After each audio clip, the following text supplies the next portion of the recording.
Capítulo 4. Una noche en el infierno. Como en un escenario, después de un monólogo a oscuras, la intensidad de la luz subió apenas aquella muchacha pronunció la última frase. En un segundo, las formas y los colores, aunque mortecinos, nos situaron de nuevo en el compartimento. Recuerdo que lo primero que vi fueron nuestros zapatos sobre el entablonado, más arriba. Las cortinas volvían a temblar al compás del tren.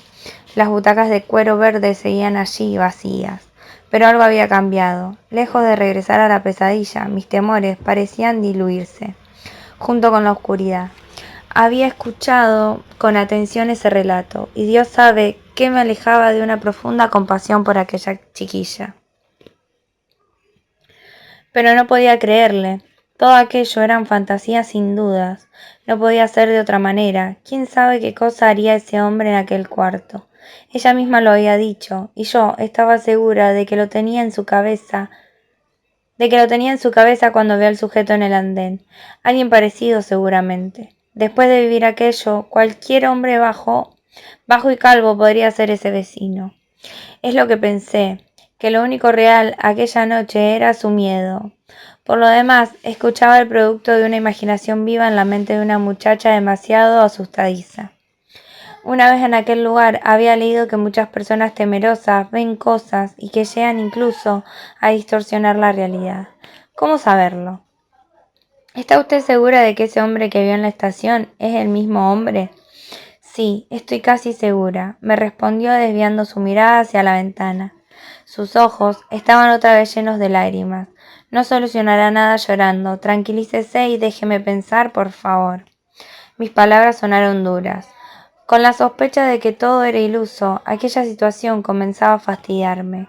Ella continuaba allí, apenas sentada en el borde de su butaca, pálida, y parecía a punto de desmayarse. ¿Cuál es su nombre, querida? Juliet. Juliet, por favor, no quisiera que malinterprete mi pregunta, pero a veces los nervios nos traicionan. Usted venía de pasar esos momentos muy difíciles, ¿verdad? Si es lo que quiere decir, señora, pero créame, estoy segura de que lo vi. Volví a mirarla. Y si fuese cierto, claro que existía una posibilidad, y aunque el caso de que fuesen fantasías, de repente, me percaté de que si no salíamos de la duda, aquel viaje se convertiría en un infierno. Ella simplemente enloquecería. No podíamos quedarnos allí sin hacer algo al respecto, solo esperando. En esa época, el nocturno de Edimburgo era un expreso, o sea que hasta su destino no hacía ninguna parada. Eso descartaba bajar en la próxima estación. Estaríamos en el tren hasta la mañana siguiente. Comencé a pensar, si el hombre que vio a la muchacha en la estación era realmente su vecino, había razones para no llamar al guarda. ¿Qué podría hacer? ¿Detenerlo acaso? ¿Por qué? ¿Qué podría decir Juliet que aquella escena de la ventana? Nada, a cambio la posibilidad de que ese hombre pudiera verla, sin dudas, la peor. Ella quedaría expuesta nada más. Imaginé a ese hombre aduciendo que la muchacha estaba loca o que lo había confundido, cualquier cosa. Además, ¿qué sucedería después si ella se mostraba al final del viaje? Comenzaría a correr el mismo peligro. Todo parecía tan difícil e incierto. Pensé en trasladarnos a otro compartimento, alguno donde hubiera más pasajeros. Podríamos viajar segura entre otras personas, pero deseché esa idea al instante. Otra vez ella se dejaría ver. Tal vez permaneciese a salvo durante el viaje, pero no después. Todo nos conducía a lo mismo. Era necesario saber si ese hombre estaba en el tren, y había solo una forma de saberlo, revisando todos los compartimentos. Escuché, vamos a hacer lo siguiente. Saldremos aquí juntas. Usted se encerrará en el toilet y me esperará allí. Yo recorreré el tren. Él no me conoce. Si ese hombre está aquí, si lo veo, haremos lo que haya que hacer para que usted esté segura. Si no está, permaneceremos juntas hasta que lleguemos y más tranquilas. ¿De acuerdo? Aceptó. Antes de salir, abrí la puerta y miré hacia todos lados. No había nadie. No nos separaban muchos metros del toilet. Ella entró y nos quedamos en que yo golpearía 3 veces la puerta para hacerle saber que había regresado. Volví a nuestro vagón. La búsqueda comenzaría por allí. Los compartimentos vecinos al nuestro estaban vacíos. En el siguiente, vi un hombre rubio con aspecto de extranjero. Estaba solo, sentado en la butaca que daba al pasillo. Parecía muy concentrado en un libro que sostenía con las dos manos. Pareció no advertir mi presencia cuando pasé por allí. No había más pasajeros hasta el final del vagón. Cuando abrí la puerta del próximo escuché unos pasos. Alguien se acercaba.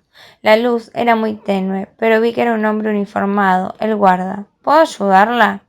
Al acercarse vi que no era el mismo que nos había pedido los pasajes. Me tomó de sorpresa y por un momento no supe qué decir. Por encima de su hombro podía ver aquel vagón era diferente, parecía de literas y estaba casi en la oscuridad.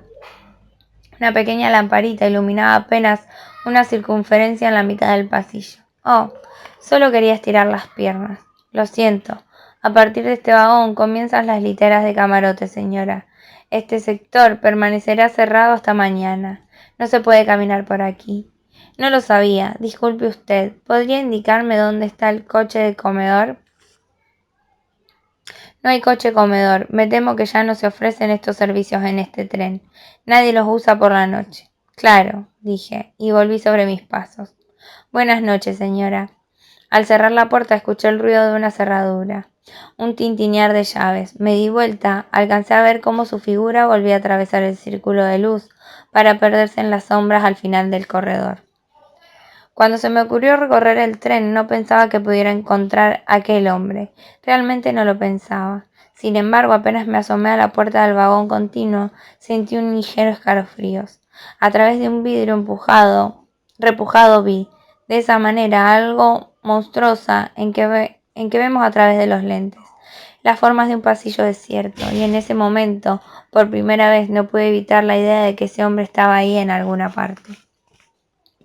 Cerré los ojos. Él no me reconoce. Él no me ha visto nunca, dije mientras tomaba la perilla. Ya estaba dentro del vagón. Las luces del pasillo no eran más intensas que las del compartimento. Una pequeña lámpara, cada 3 o 4 metros. A mi derecha, la ventanilla solo me mostró la oscuridad de la noche, y en un extremo el reflejo de mi propio rostro, mirándome desde el vidrio. El sonido de las vías llegaba lejano, como ahogado por el silencio que parecía reinar en ese lugar. Y por un momento tuve la conciencia de que para quienes estuviéramos allá arriba, este tren era nuestro único mundo esa noche. Un pequeño laberinto en penumbras, estrecho, amenazante, y afuera solo frío y velocidad. ¿Qué estaba haciendo? Me apoyé en la puerta del vagón. De nuevo sentí que me faltaba el aire. Volví a pensar que todo era una locura, la historia de aquella muchacha, recorrer el tren en busca de ese hombre. Esos pensamientos acudieron a mí en un instante, y ya estaba por irme cuando algo me detuvo. De pronto recordé los terrores de aquella chica. No volvería a encerrarme con ella. No de nuevo, sin antes acabar con esa duda. Él no me conoce, me repetí en voz baja antes de alcanzar el primer compartimento. Estaba vacío, sin embargo, las luces iluminaban cada una de las butacas, idéntico al nuestro. No había maletas ni rastros de que alguien hubiese estado en ese lugar. Fue cuando llegué al segundo que me di cuenta. Aunque estuviesen desocupados, todos los compartimentos permanecían con las lámparas encendidas. Atrás de cada uno de los asientos, protegidas por una pequeña pantalla de color ocre, no iluminaban mucho más que algunas velas esparcidas, y ese resplandor amarillento parecía alimentar las sombras de todo lo que tocaba. Avancé hacia el próximo. Tampoco había nadie en el tercero. Faltaban 2. ¿Sería posible que el balcón entero estuviera desierto? Nadie en el cuarto. Di unos pasos más y el quinto también estaba vacío. Comenzó a ganarme un ligero desconcierto. Era posible que el vagón estuviese desocupado por completo, pero también era extraño. Entré al próximo. En el primer compartimento no había nadie. Cuando me acerqué al segundo vi a una mujer. Llevaba un niño en brazos. El niño parecía dormido. Al escuchar mis pasos, ella apenas me lanzó una breve ojeada. Continué. 2 compartimentos más adelante vi un sacerdote. Era joven y recuerdo que estaba recostado de una manera muy singular sobre las butacas. Me pareció, no sé muy bien por qué, una postura extraña para un sacerdote. Como si me adivinara el pensamiento al verme, se incorporó para acomodarse rápidamente en su asiento. Fingí que no lo había visto y seguí. Faltaba el último. Nadie. Cuando entró el siguiente, supe que me encontraba en los vagones de primera clase. Una alfombra amortiguaba mis pasos, y el rítmico sonido del tren sobre las vías pareció enmudecer en el momento en que la puerta se cerró tras de mí. Las lámparas eran de vidrio. Las estaba mirando. Se asemejaban a un pimpollo de rosa, a punto de abrir. Cuando vi que su luminosidad comenzaba a debilitarse al tiempo que escuché cerrarse una puerta en algún lugar, me di vuelta, pero ya no pude ver nada. Las luces terminaron de apagarse y la oscuridad era absoluta. Tranquila, pensé, pero las piernas me temblaban. Un hombre maduro, bajo, casi calvo. Había repetido la descripción de ese hombre todo el tiempo. Pero recién en ese momento, en medio de esa espantosa ceguera, aquellas palabras comenzaron a resonar en mi cabeza. Ahora, aunque lo encontrase, no podría reconocerlo. Por un momento no me atreví a mover ni siquiera un brazo. Sentí lo que sentíamos en los bombardeos. Usted es muy joven, pero los que vivimos en Londres durante la guerra aún teníamos vivo el recuerdo de los apagones, la inmovilidad, el miedo. Esas cosas permanecen para siempre, ¿sabe? Sabíamos que todo era inútil. Cuando quedábamos a oscuras, la muerte podía alcanzarnos desde cualquier lugar. Y me desesperé. Comencé a extender mis brazos mientras giraba en semicírculos, hasta que pude tocar el vidrio del primer compartimento. La puerta estaba abierta, logré entrar y a tientas me senté. La voz sonó muy cerca, íntima, como si saliese de un confesionario. Por lo visto, viajaremos a oscuras esta noche. Me paralicé. Su respiración, allí muy cerca de mí, era un hombre estaba a mi lado. Por favor, no se asuste. La voz era extraña, algo aguda, no parecía joven. Maduro, bajo, casi calvo. Sentí que se me acababa el aire, como si finalmente hubiera sido arrojada a un vacío negro sin principio ni fin. La voz. Las cosas parecen estar mal aquí, ¿verdad? Silencio. La voz. Disculpe. ¿Se encuentra usted bien? Yo, sí. La voz. Lamento haberla asustado. Yo, está bien, es la oscuridad. Eso es todo. La voz. Oh, sí. De nuevo el silencio. Después escuché un roce de telas y un ligero ruido en el suelo. Se había movido. Por un momento contuve la respiración como si algo fuera a ocurrir. Yo, mi marido, él me está esperando. Seguramente viene por mí ahora. La voz. Si puede verla, rió. Esta oscuridad no habla muy bien de los trenes ingleses, ¿verdad? Yo. Oh, por supuesto, aunque no suelo viajar muy seguido yo. La voz. Sí, me di cuenta. Yo. ¿Cómo? La voz. Verá usted. Yo no pensaba hacer este viaje. Fue algo precipitado. Sabía que los camarotes y las literas estarían completos. Al parecer los que viajan en este horario hacen sus reservas. Nadie quiere viajar sentado toda la noche. Sin embargo, usted está aquí. Yo. Es verdad. Nosotros nunca tomamos este tren. Silencio.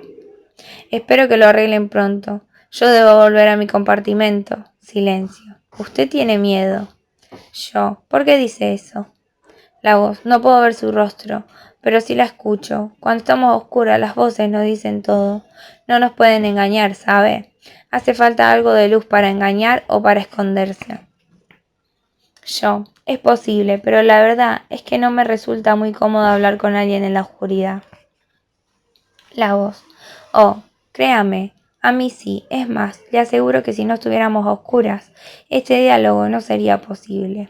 Pero usted tiene miedo y me atrevo a pensar que es porque me ha visto antes. Yo. No, no es así, yo. No he visto a nadie. La voz. Oh. En este punto del diálogo advertí como un tenue resplandor comenzaba a dibujar el contorno de la puerta hasta que, en un segundo, todas las cosas aparecieron nítidamente. Vi que allí las cortinas eran rojas. Miraba las cortinas cuando me puse de pie. Bien, creo que ya puedo irme. Espero no haberle ocasionado ninguna molestia. Cuando me di vuelta, las palabras se congelaron en mi boca. En su lugar, un gemido de espanto se escapó mientras comenzaba a retroceder. Ante mí veía una horrenda careta de piel tirante y escamosa, brillante y surcada de estrías rojas que parecía tener vida propia, como finos gusanos desplazándose en una materia putrefacta y sanguinolenta. Unos ojos inmensos bajo dos telas carnosas que asemejaban los párpados me miraban. El hombre desvió el rostro hacia la ventanilla. Lo siento. Aquella visión me había aturdido de tal manera que no podía reaccionar hasta que logré articular unas disculpas. Perdóneme usted. Está bien, no se preocupe, ¿sabe? La guerra deja estas cosas. Debo de irme ya. Dejé sin mirar y me abalancé sobre el pasillo. Quería volver, terminar con todo aquello. Pero me veía a mí misma caminando hacia el final del tren. Parecía una loca. Tal vez lo estaba. Aceleré mis pasos y ya no pensaba en nada. No sabía si quería continuar o alejarme de aquel monstruo, pero seguí. Nada podía ser peor que aquello. Llegué al final del vagón desierto.